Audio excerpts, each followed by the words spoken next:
My name is John Robinson, and I'm one of the owners at Robinson Residential Design here in Regina. We're open to a lot of different situations when we design a house for people. What we're finding is that Regina is becoming a city where it's not all the same.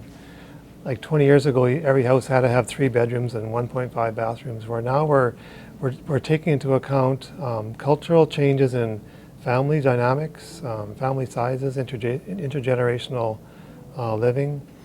And we have to be able to respond to all those different requirements with innovation to make the house feel right for that person. Until recently, most of the building in Regina that's happened, the new building has been along the periphery of the city as suburban new developments.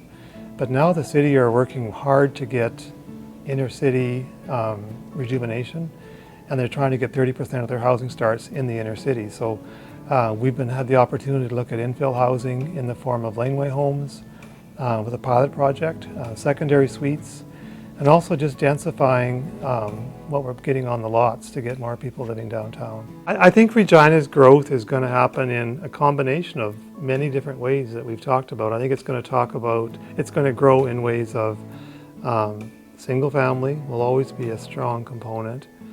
But there's also going to be blended families of intergenerational housing. That's going to be a lot of it. Just with all the new cultures moving to Regina, I think there's going to be lots of different living arrangements that we haven't thought of before now. And so I think it's going to be a very varied building experience, what's going to happen. You cannot just build out of the city and not look after what's happening in the inner city and keeping it healthy and safe as well. And I think some of the cities that have had troubles and let their downtown totally disintegrate, it's hard to bring it back once it goes. And so the trick is to always make sure you've always got things downtown that people will use. Regina's a tough one because a lot of cities are trying to look at their walkability scores, but Regina's not big enough to do some of the things that people want to have downtown, but you've got to start somewhere.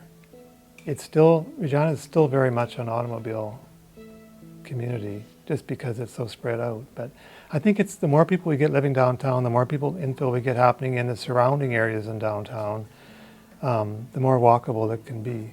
You can't just do a lot of building and expect people to go there. You've got to make sure that what you're building is relevant to the people that want to live there. It's relevant to the people that are there already, and it all fits.